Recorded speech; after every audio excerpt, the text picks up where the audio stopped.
Wash the car with soap and water. Rinse well and dry. The car must be free of any dirt, oil, grease, wax, or tar. Use a 100 grit dry sanding paper. Smooth the edges of the scratch to permit a good adhesion of the putty. Wipe the area clean. Use a clean and non-fibrous mixing board. Mix the necessary amount of polyester finishing putty and of hardener.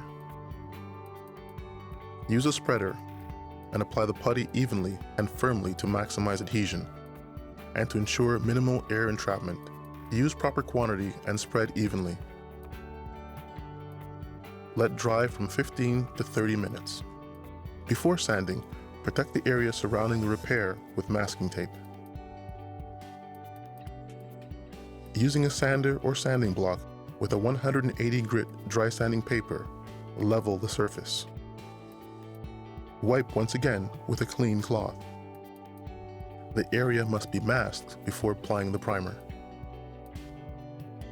At a distance of 15 centimeters, apply 3 coats of surface primer with a smooth, sweeping motion. Allow to dry 15 minutes between each coat. The surfacer primer must dry for 8 hours before sanding. Use a flexible sanding block. The area to be painted must be sanded with a 400 grit dry sanding paper. Make sure the edges are well sanded. Wipe well with a clean cloth. The vehicle must be free of sanding dust. The vehicle must be masked once again before painting. Wipe with a clean and humid cloth. At a distance of 10 centimeters, with a smooth sweeping motion, apply several coats of paint to cover the area. Allow each coat 15 minutes to dry. Wait 15 minutes before applying the clear coat.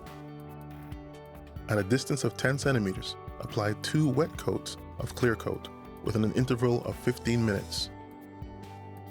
Wait 15 minutes before applying the blending solvent. Apply 1 coat of blending solvent to the edges. This will remove the overspray. Here is the final result.